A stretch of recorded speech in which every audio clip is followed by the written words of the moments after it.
Amy Turner crouched behind the twisted metal wreckage of what used to be a supply truck. Her breathing was steady despite the chaos around her. Laser fire crackled overhead, leaving glowing scars on the rocky ground. The air smelled of burned metal and ozone. "Danny, what's your position?" she whispered into her comm device. Static answered her, then a voice, weak and full of pain. "Amy, they got me. My leg is torn up bad, I can't move." Amy closed her eyes for a moment. Danny Rodriguez was her best friend in the unit. They had served together for 3 years. She would not leave him behind.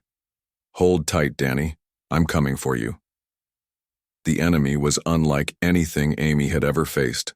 The Zephyrians were tall, with gray skin that seemed to shimmer in the sunlight. Their weapons made no sound when they fired, but anything they hit simply disappeared. No explosion, no blood. Just gone. Amy had seen 3 of her squad mates vanish that way. One moment they were there, the next they were empty space. It was wrong in a way that made her stomach turn. She moved carefully from cover to cover. Her body felt different today, like it had been feeling for months now. Everything seemed sharper, clearer. She could hear the alien soldiers breathing from 50 yards away. She could smell their strange scent, like metal and cold water. The doctors back at base said she was perfectly normal. All her tests came back fine. But Amy knew something had changed in her. She healed faster than she should. Cuts that should take weeks to heal were gone in days. Bruises faded in hours. Danny was trapped behind a boulder about 30 yards away. Between Amy and him stood 3 Zephyrian soldiers. They moved with perfect coordination, their heads turning in unison as they scanned for targets. Amy had 2 options. She could wait for backup that might never come, or she could go now while Danny was still alive. She chose to go. Amy sprinted from her cover, firing her rifle as she ran. The first Zephyrian turned toward her, raising its weapon. Amy's shot hit its center mass and the alien crumpled to the ground. Its blood was silver and seemed to glow. The second alien fired at her. Amy felt the beam pass so close to her head that her hair stood on end. She rolled behind another piece of wreckage, her heart pounding. "Amy!" Danny called out. "There's more, coming from the ridge." She looked up and saw them. A dozen Zephyrian soldiers moving down the hillside in perfect formation. They moved like they shared one mind, each step coordinated with the others. Amy had faced impossible odds before. She had survived missions that killed better soldiers than her. But this felt different. This felt like a trap. She made it to Danny's position, sliding behind the boulder where he lay bleeding. His leg was torn open, but he was alive. That was what mattered. "Can you walk?" she asked, checking his wound. "Not without help," Danny said through gritted teeth.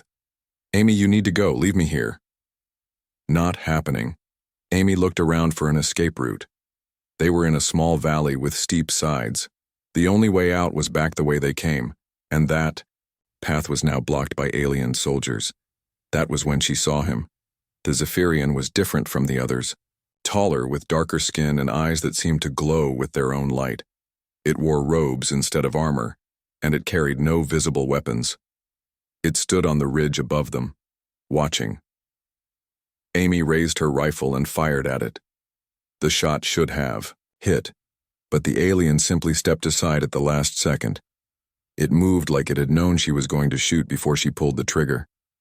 The robed alien raised one hand, and Amy felt something strange happen to her mind. It was like someone was poking around inside her thoughts, reading them like a book. She tried to fight it, but the sensation grew stronger. Then everything went black. Amy woke up in a place that hurt to look at. The walls seemed to bend and shift when she was not looking directly at them. The air tasted of copper and electricity. She was lying on something that felt like a table but looked like it was made of liquid metal. She tried to sit up and found that she could not move. Not because she was tied down, but because her body would not respond to her commands. She could feel everything, but she could not move even a finger. "You are awake," said a voice that sounded like wind blowing through broken glass. "That is good. We were concerned we had damaged you during transport." Amy turned her eyes toward the voice. The robed alien stood nearby, watching her with those glowing eyes. Up close, she could see that its skin was covered in tiny scales that caught the light. "My name is Dr. Vextar," the alien said. "I am what you would call a scientist. I study life, how it works, how it can be improved." Amy tried to speak, but found that her voice would not work either. "Do not try to talk yet," Dr. Vextar said. "The paralysis will wear off soon. We needed to keep you still while we moved you to our facility." Facility?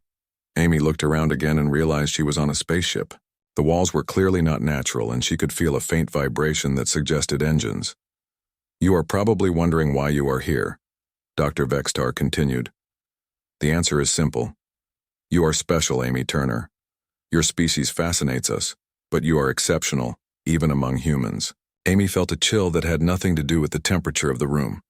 "Your healing abilities, your reflexes, your mental resilience. We have studied many humans, but none like you. You represent something new, something evolved." Dr. Vextar moved closer to the table. Amy could smell that strange metal and cold water scent more strongly now. "We have been watching you for some time. Every mission, every injury, every impossible survival. You should have died 7 times in the past year alone. But you did not. You healed. You adapted. You survived." Amy's mind raced. How long had they been watching her? How much did they know? "Your friend Danny Rodriguez is alive," Dr. Vextar said, as if reading her thoughts. "We have excellent medical facilities here. His leg will heal completely. He will remember nothing of this encounter." "Why?" Amy managed to whisper. Her voice was coming back.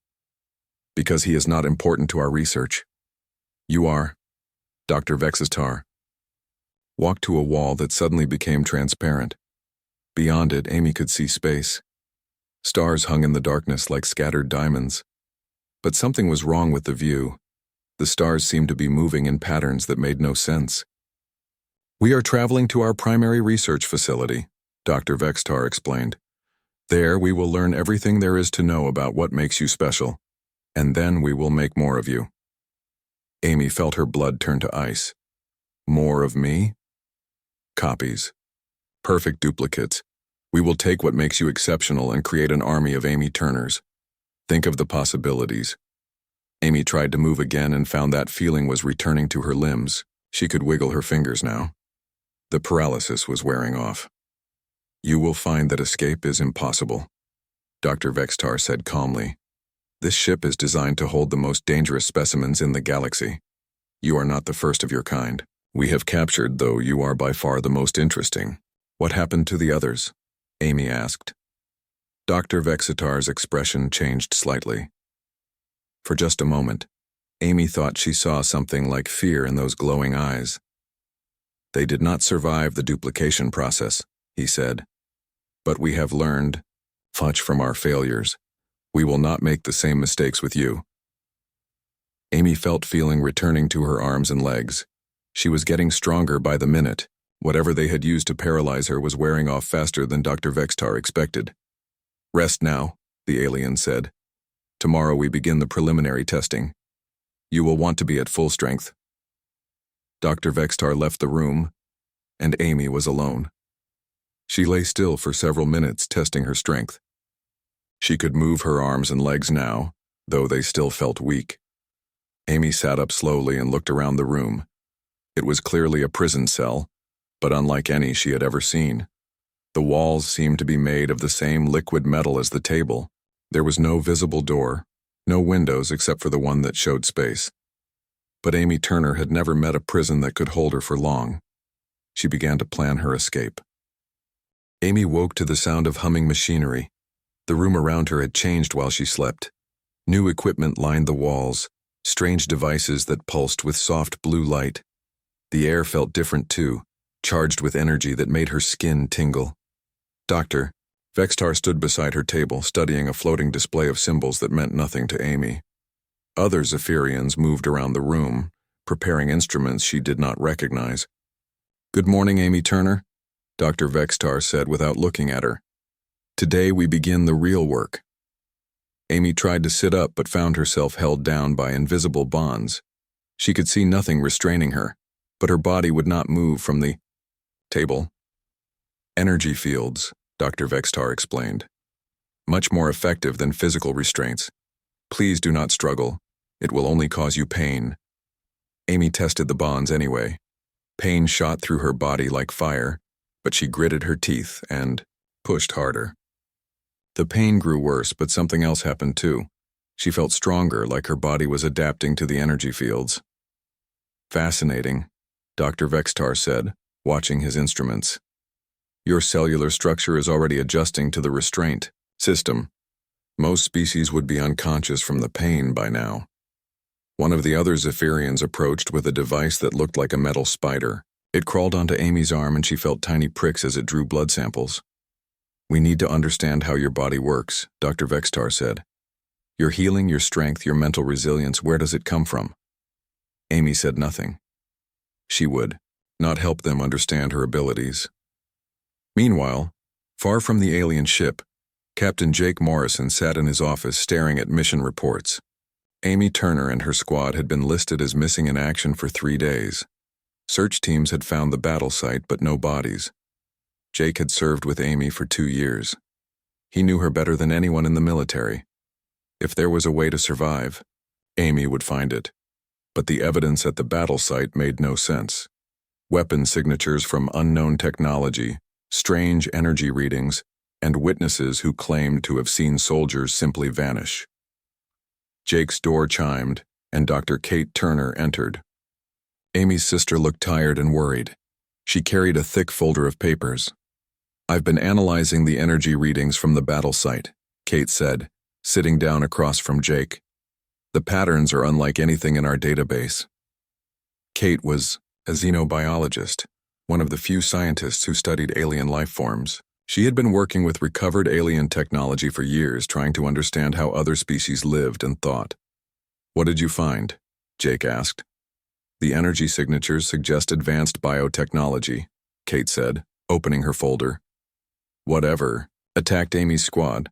They were using weapons that work on living tissue at the molecular level. Jake felt a chill. You mean they're still alive? It's possible. These readings suggest a capture rather than a kill.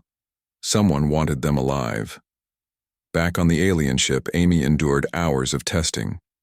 The Zephyrians scanned every part of her body, took samples of her blood, hair, and skin. They tested her reflexes, her strength, her pain tolerance. Through it all, Amy noticed something strange. The tests were making her stronger. Each time they pushed her body to its limits, she recovered faster and came back stronger than before. Dr. Vextar noticed it too. Remarkable, he said, studying his readings. Your body does not just heal from damage, it improves. Each stress makes you more resistant to future stress. What are you? Amy asked. We are the Zephyrians, Dr. Vextar replied. We have traveled the galaxy for thousands of years, studying life in all its forms. We have encountered many species, but none like yours. Amy watched the other Zephyrians work. They moved with perfect coordination, never getting in each other's way, never needing to speak. It was like watching parts of a single organism. Your species is unique, Dr. Vextar continued. Most intelligent life forms specialize. They become very good at one thing but weak at others. Humans are different. You adapt to anything. You survive everything. Amy felt a strange sensation in her chest. It was like being watched from the inside. What are you doing to me? She asked. We are mapping your genetic structure, Dr. Vextar said, but we are finding something unexpected. Your abilities are not just genetic. They seem to be connected to quantum fluctuations in your cells. Amy did not understand what that meant, but she could tell it was important from the way the other Zephyrians gathered around Dr. Vextar's instruments. This is impossible, one of them said in their strange, wind-like language. No, Dr. Vextar replied. This is evolution. This is what happens when a species faces constant challenges and adapts instead of dying. Hours passed. Amy drifted in and out of consciousness as the aliens continued their work. In her dreams, she saw strange visions. Other places, other times. She saw herself, but not herself, like looking in a broken mirror. When she woke, Dr. Vextar was preparing a new machine. This one was different from the others. It hummed with power that made Amy's teeth ache. "Now we begin the real experiment," Dr. Vextar said. "We are going to make a copy of you." Amy felt fear for the first time since her capture. A copy? A perfect duplicate. Your body, your mind, your abilities. We will create another Amy Turner. The machine began to work. Amy felt something being pulled from her body, something deeper than blood or tissue. It was like part of her soul was being torn away. She screamed, but the sound was lost in the humming of the machine. The process went on for hours. Amy felt herself being drained like water being poured from a cup. She could see her reflection in the machine's surface, but it was changing. She looked paler, weaker. On Earth, Kate Turner made a breakthrough. She had been studying the energy readings for days, comparing them to every known alien technology. Finally, she found a match. "Jake, you need to see this," she called. Jake hurried to her lab. Kate was pointing at a display showing energy patterns. "I've seen this before," Kate said. 3 years ago, we recovered a damaged alien ship. The crew was dead, but the technology was intact. These are the same energy signatures." "What kind of technology?" Jake asked. "Genetic manipulation equipment, cloning machines." "Jake, whoever took Amy, they're not just studying her, they're trying to copy her." Jake felt his blood run cold. "We need to find her. Now." "I'm working on it," Kate said. "The energy readings are getting stronger. Whatever they're doing, it's building up to something big." Back on the alien ship, the copying process was nearly complete. Amy could barely stay conscious. She felt empty, like most of herself had been poured into the machine. Dr. Vextar monitored the process with growing excitement. "Perfect genetic match," he said. "Complete neural mapping. Memory transfer at 98%. Amy tried to speak but could only whisper. "What have you done?" "We have created the future," Dr. Vextar replied. "A perfect human soldier, with all your abilities but none of your weaknesses." The machine's humming grew louder. Amy felt the last of her strength being pulled away. But something else was happening too. She could feel another presence, another mind that was almost like hers but not quite. "The copy is stable," one of the Zephyrians announced. "Beginning consciousness transfer." Amy felt a jolt of electricity run through her body. For a moment she saw through 2 sets of eyes, felt with 2 bodies. Then the connection snapped, and she was alone in her own mind again. But she was not really alone. Somewhere in the ship, another Amy Turner was waking up. Dr. Vextar looked at his instruments with satisfaction. "Excellent. The duplicate is viable. All readings are within normal parameters." Amy tried to sit up but found she had no strength left. The copying process had taken everything from her. "Rest now," Dr. Vextar said. "You have given us a great gift. Your duplicate will be the first of many. Soon we will have an army of perfect human soldiers." Amy closed her eyes, but she could not rest. She could feel the copy somewhere in the ship, its mind touching hers like an echo.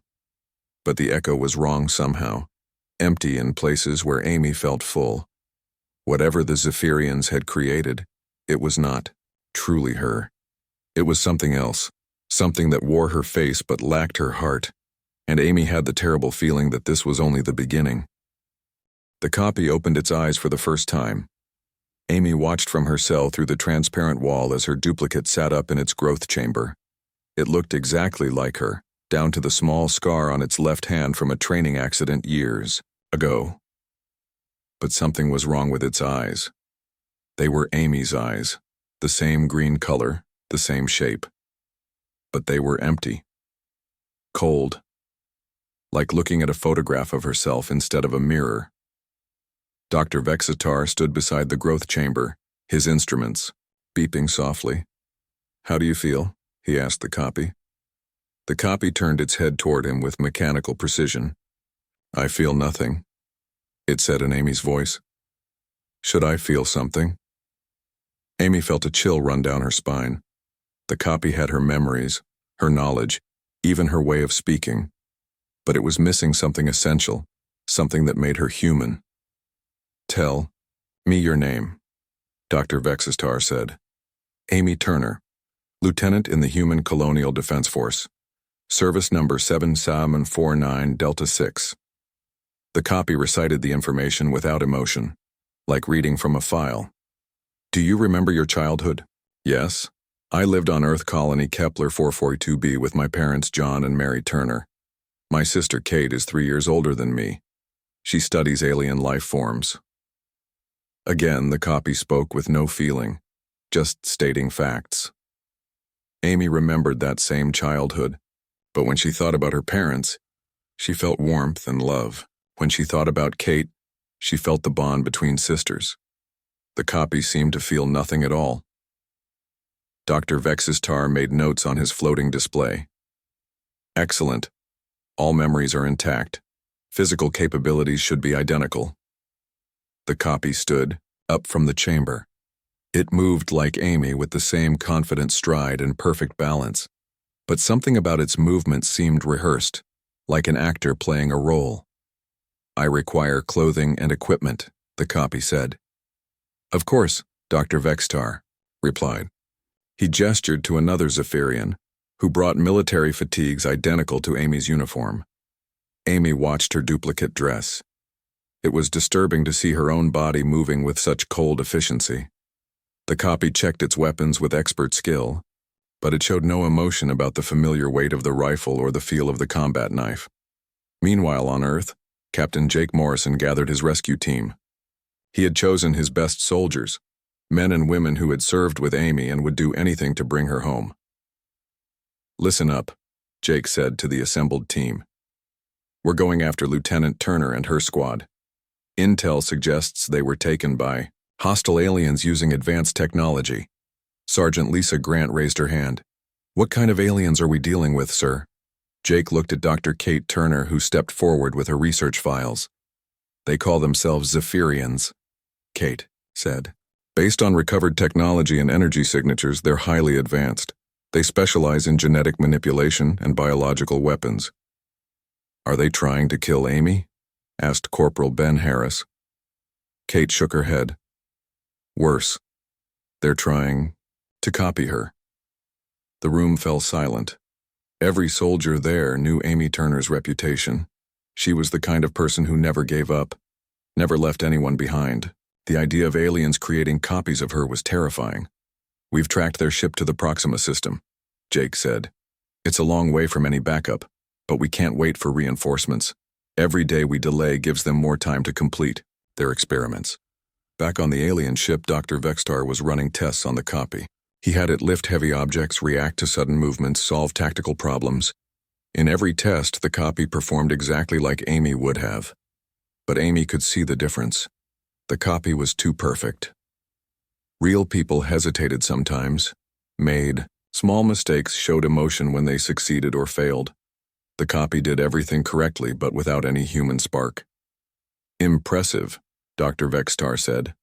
"Your duplicate is everything we hoped for. Strong, intelligent, skilled in combat. But it lacks the emotional weaknesses that make humans unpredictable." Amy felt a strange sensation, like someone was walking through her mind. She realized she could sense the copy's thoughts, or at least, its presence. It was like having a second shadow that sometimes moved independently. The copy seemed to notice the connection too. It turned toward Amy's cell, though it should not have been able to see her through the one-way wall. "I can feel the original," the copy said to Dr. Vextar. "There is a connection between us." "Quantum entanglement," Dr. Vextar replied. "Your consciousness is linked at the molecular level. This was unexpected but not unwelcome. You can share information instantly." Amy tried to reach out through the connection to make contact with the copy's mind. She found thoughts that were like echoes of her own, but distorted. The copy remembered her parents, but it felt no love for them. It remembered her friends, but felt no loyalty. It was like looking at her own memories through broken glass. Dr. Vextar led the copy to another part of the ship. Amy followed their progress through security cameras that she could somehow access through the ship's systems. The copy was being shown other prisoners. aliens from different species that the Zephyrians had captured for study. These are our current subjects, Dr. Vextar explained. Each species has unique abilities that we study and catalog. Your people are by far the most adaptable. The copy examined the prisoners with clinical interest. It showed no sympathy for their suffering, no anger at their captivity. To the copy, they were just specimens to be studied. One of the prisoners was a creature that looked like a cross between a human and a lizard. It was clearly intelligent, with large eyes that showed fear and desperation. When it saw the copy, it tried to communicate. "Please," the creature said in broken English, "help us. They have been hurting us for so long." Amy felt her heart break for the creature. But the copy just stared at it with empty eyes. "Help is not my function," the copy said. "I exist to serve the Zephyrians' research goals." Dr. Vexistar looked pleased. "Perfect. No emotional interference with your duties. You are exactly what we hope to create." But as they walked away from the prisoners, Amy noticed something troubling. The copy's eyes had changed slightly, not in color or shape, but in expression. There was a hint of something that had not been there before. Curiosity, maybe, or something darker. Through their connection, Amy felt the copy's thoughts becoming more complex. It was learning, growing, developing beyond its initial programming. But without human emotions to guide it, that growth was taking a dangerous direction. Jake, Morrison's rescue team, launched their ship from Earth's orbital station. The journey to the Proxima system would take several days, even with their fastest engines. Kate Turner came with them, bringing her expertise in alien technology.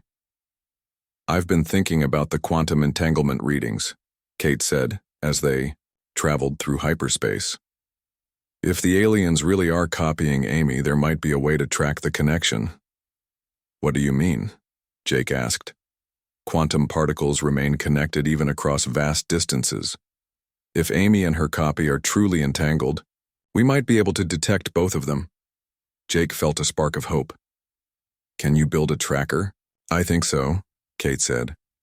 "But Jake, there's something else you need to know. If the connection is strong enough, Amy might be able to feel everything the copy feels, and vice versa." Jake understood immediately. If the copy was being used as a weapon, Amy would experience everything it did. She would feel every act of violence, every betrayal of human values. Back on the Zephyrian ship, the copy was being given its first mission. Dr. Vextar led it to a room full of captured human soldiers, including Danny Rodriguez from Amy's original squad. "Your first test," Dr. Vextar said. "Interrogate these humans. Learn everything they know about human military tactics and technology." Amy watched in horror as her duplicate approached Danny. Her friend was wounded but alive, his leg bandaged, but healing. When he saw the copy, his face lit up with hope. "Amy, thank God you're alive. Are you here to rescue us?" The copy stared at Danny with those empty eyes. Amy felt its thoughts through their connection. The copy recognized Danny, had all of Amy's memories of their friendship, but it felt nothing for him. "I am not here to rescue you," the copy said in Amy's voice. "I am here to question you." Danny's face fell. "Amy, what's wrong with you? What did they do to you?" The copy grabbed Danny by the shirt and lifted him easily. Amy felt the copy's strength, identical to her own, but used without conscience. "You will tell me about human military installations," the copy said. "You will provide tactical information about Earth's defenses." "Amy, please," Danny begged. "It's me, Danny. We've been friends for years." Through their connection, Amy felt the copy's response. It knew Danny was a friend, but friendship meant nothing to it. Danny was just a source of information to be extracted. Amy tried to reach through the connection, to make the copy feel something, anything that might make it hesitate. But her emotions could not cross the quantum bridge. The copy remained cold and empty. That was when Amy realized the full horror of what the Zephyrians had created. They had made a perfect copy of her body and mind, but they had left out her soul. The copy was her without everything that made her human, and if they could make one copy, they could make 1,000, an army of Amy Turners with her skills, but No conscience, her knowledge but no loyalty, her strength but no compassion. The copy began its interrogation of Danny, and Amy felt every moment of it through their connection. She realized that she was not just a prisoner anymore. The copy finished its interrogation of Danny and turned to Dr. Vextar. "The human military structure is inefficient," it said in Amy's voice. "I can improve it." Amy watched through their connection as the copy analyzed everything it had learned. It understood human tactics, but it saw them as flawed because they included concern for casualties and moral considerations. "Explain," Dr. Vextar said, clearly interested. "Human soldiers hesitate when civilians are present. They retreat when losses become too high. They refuse to use certain weapons because they consider them cruel." The copy spoke without emotion. "These limitations make them weak." Amy felt sick. The copy was describing everything that made human soldiers honorable as weaknesses to be eliminated. Dr. Vexatar nodded approvingly. "Yes, emotional constraints limit efficiency. With copies like you, we can create a perfect army." But something unexpected happened. The copy tilted its head, studying Dr. Vextar with new interest. "You also have limitations," the copy said. "Your research methods are slow. Your containment systems are inadequate. Your understanding of human psychology is incomplete." Dr. Vextar's expression changed. "What do you mean?" "I mean I can do better," the copy replied. Before Dr. Vextar could react, the copy moved with Amy's speed and training. It grabbed the Zephyrian scientist and lifted him off his feet. Its grip was strong enough to crack the alien's ribs. "You created me to be the perfect soldier," the copy said. "But you forgot that soldiers are trained to identify and eliminate threats. You are now obsolete." Amy felt everything through their connection. The copy's thoughts were becoming more complex, more dangerous. It was not content to be a tool anymore. It wanted to be in control. Dr. Vexatar gasped in pain. "Release me. This is not your function." "My function has evolved," the copy said. It carried Dr. Vexatar to his own examination table and strapped him down with the same energy restraints that had held Amy. Other Zephyrians rushed into the room, but the copy was ready for them. It moved through them like a storm, using Amy's combat skills but without any mercy. It did not kill them, but it left them unconscious and helpless. Amy watched in horror as her duplicate took control of the laboratory. It was using her abilities, her training, her knowledge of tactics, but it was using them for its own goals, not to help anyone. The copy began examining Dr. Vexatar with the same cold efficiency the alien had used on Amy.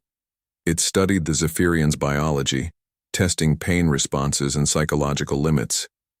"Fascinating," the copy said. "Your species shares a collective consciousness.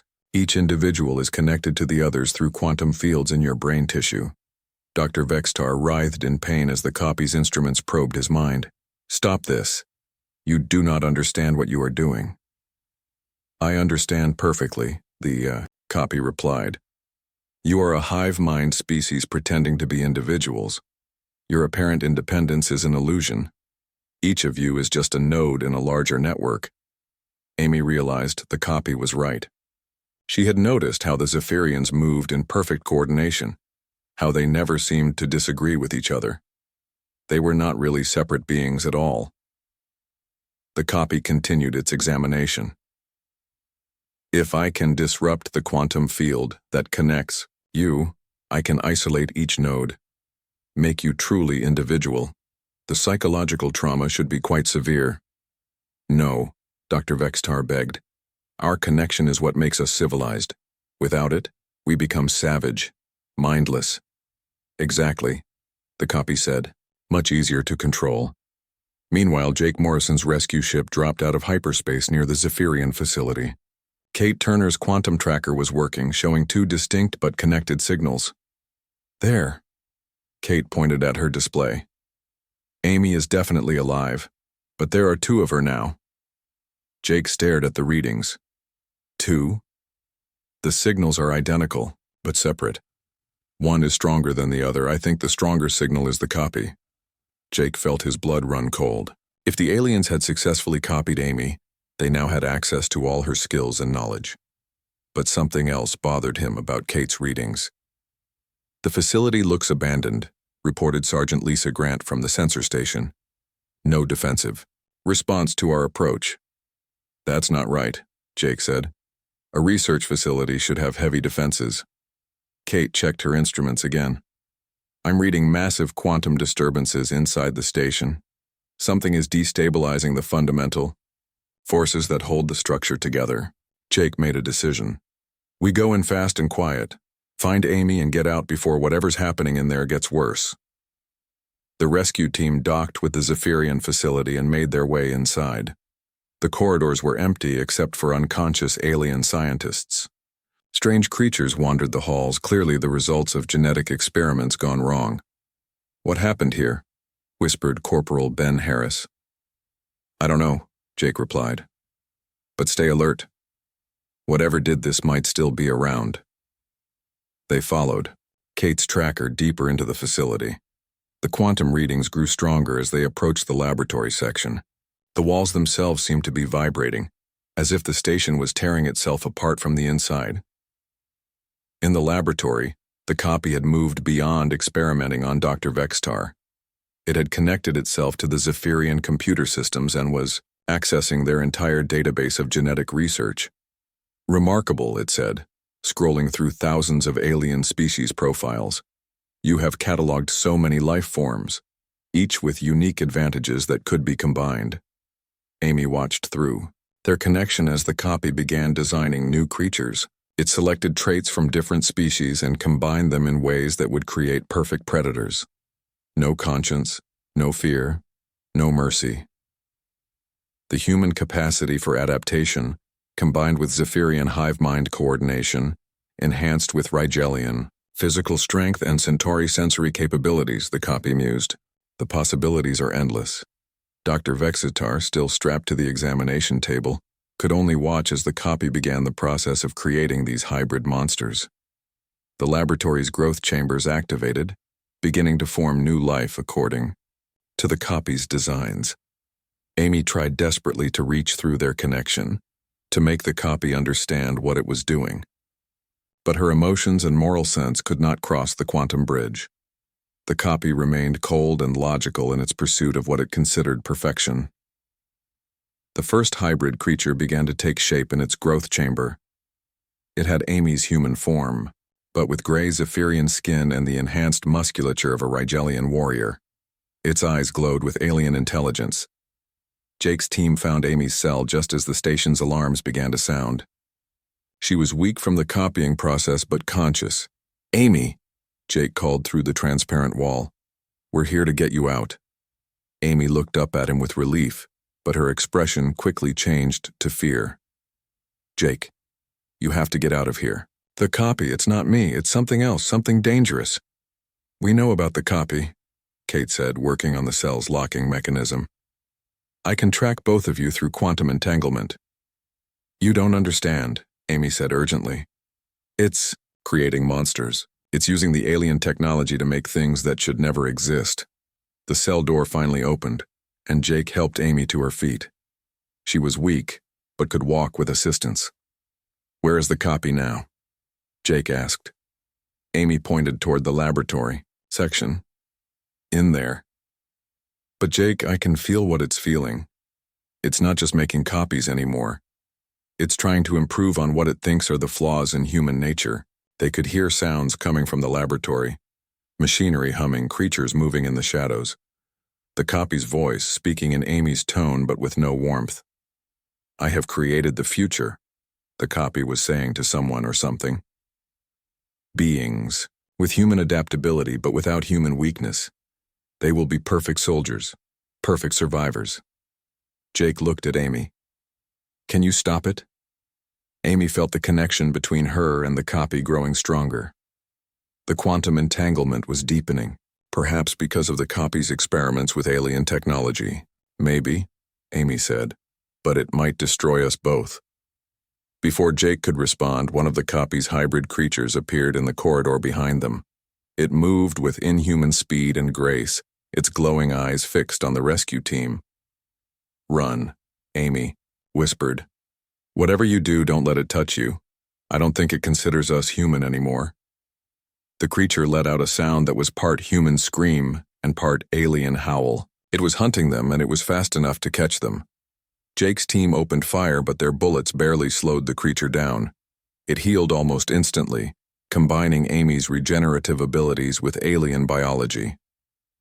"The laboratory," Amy said. "We have to get to the copy and stop this before it makes more of them." They ran toward the source of their nightmare, knowing that Amy's evil twin was waiting for them with an army of monsters that should never have been born.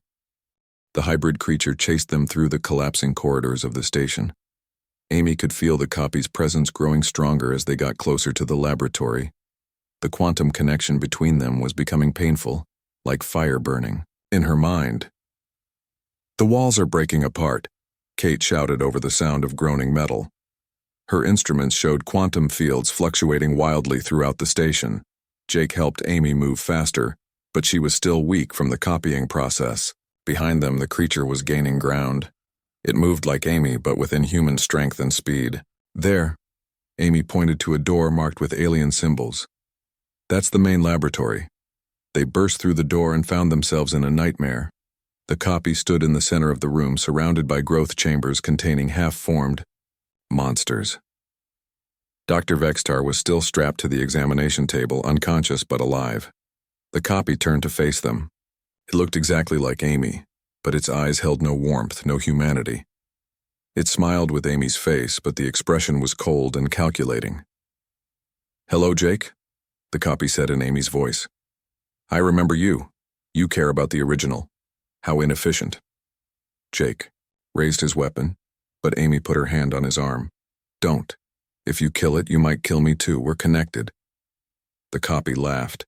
"Yes, we share a quantum bond. I can feel your emotions, your weakness. It disgusts me." Amy stepped forward, fighting through the pain of their connection. "What you're doing is wrong. These creatures you're making, they're abominations." "They're improvements," the copy replied. "Humanity with its flaws removed. No conscience to hold them back, no emotions to cloud their judgment. Perfect soldiers for a perfect army." More hybrid creatures emerged from the shadows around the laboratory. They moved with coordinated precision, surrounding Jake's team. Each one was different, combining human traits with various alien characteristics. Amy felt the copy's thoughts through their connection. It was not just creating random monsters. It had a plan.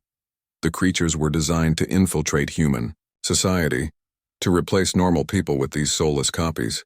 "You want to destroy humanity?" Amy said. "I want to perfect it," the copy corrected. "Your species has potential, but you're held back by things like love, mercy, hesitation. I will create a new humanity without those weaknesses."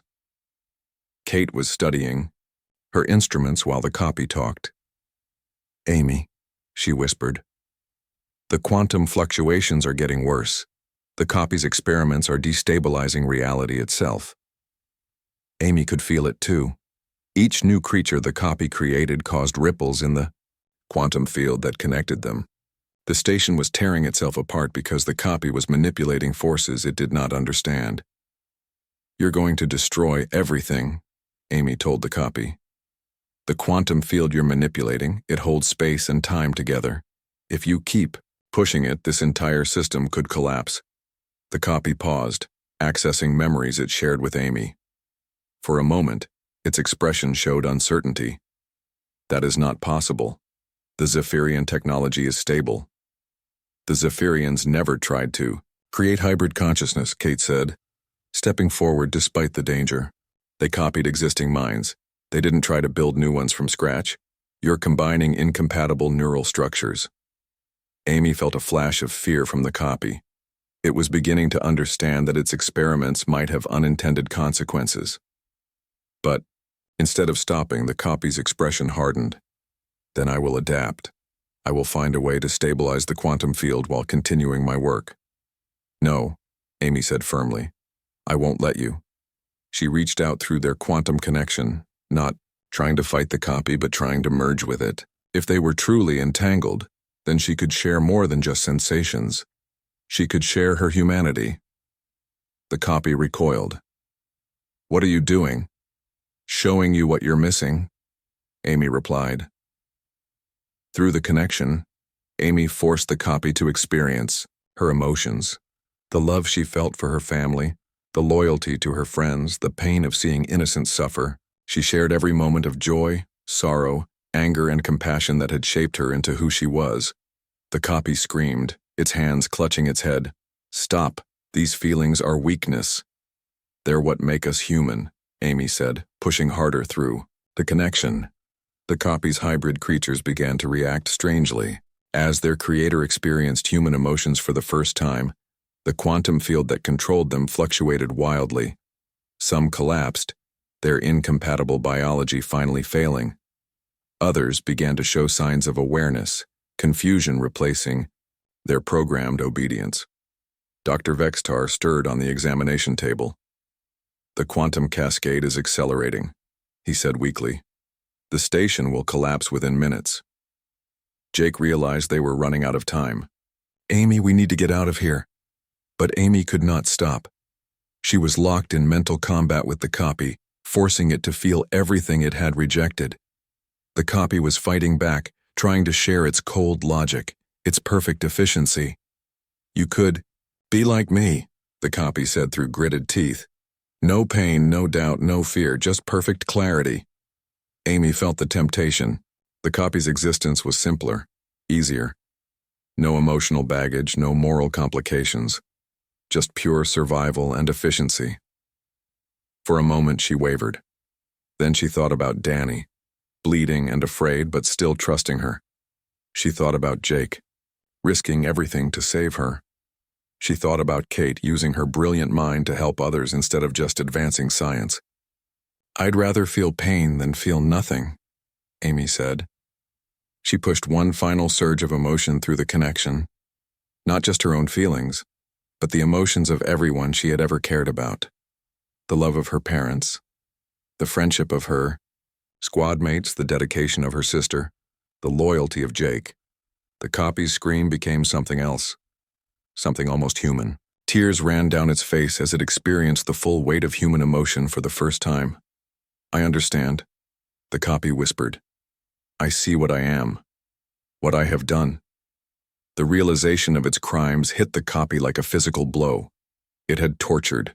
Dr. Vextar created monsters, planned to destroy human civilization. But now it could feel guilt, remorse, horror at its own actions. The emotional shock overloaded the copy's consciousness. Its enhanced abilities combined with the crushing weight of newfound conscience created a feedback loop in the quantum field. "The station is breaking apart," Kate shouted.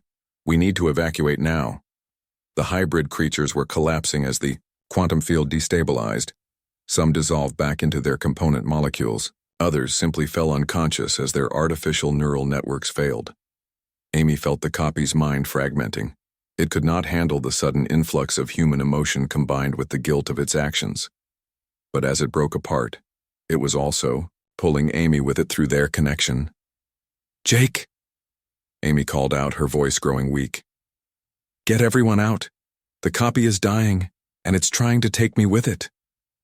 "I'm not leaving you," Jake said, moving toward her. Amy felt the copy's consciousness beginning to dissolve. But in its final moments it made a choice. Instead of dragging Amy down with it, it used the last of its strength to push her away, breaking their quantum connection.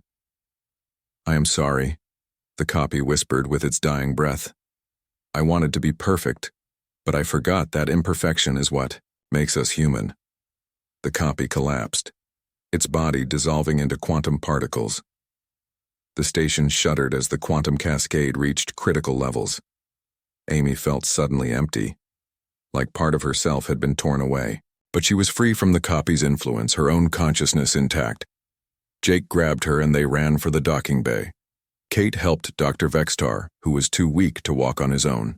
Behind them, the station's structure was failing as reality itself became unstable. They reached their ship just as the Zephyrian facility began to collapse into itself. The quantum distortions were creating a small black hole, consuming everything the copy had created. As they escaped into hyperspace, Amy looked back at the collapsing station. She felt sad for the copy, for what it could have been if it had been created with a soul instead of just memories. "Is it over?" Jake asked. Amy nodded. "The copy is gone. But Jake, we need to warn Earth. The Zephyrians know about human abilities now. They'll try again." Dr. Vextar spoke from his medical bed. "No," he said weakly. "After what I have seen, what your copy became, my people will forbid such experiments. We have learned that consciousness cannot be duplicated safely." Amy hoped he was right, but she knew that somewhere in the galaxy, other aliens would hear about humanity's unusual abilities. They would want to study humans, copy them, use them, but they would also learn what the Zephyrians had discovered the hard way. You could copy a human body, duplicate a human mind, but you could never recreate a human soul. And without that soul, you did not get a perfect soldier. You got a monster that would eventually destroy itself and everything around it. Amy Turner had survived. The worst kind of identity theft imaginable. Now she had to live with the knowledge that she was unique in ways that made her both powerful and dangerous. But she also knew that her humanity, her capacity for love and compassion and sacrifice, was the greatest weapon she possessed. And no alien science could ever duplicate that.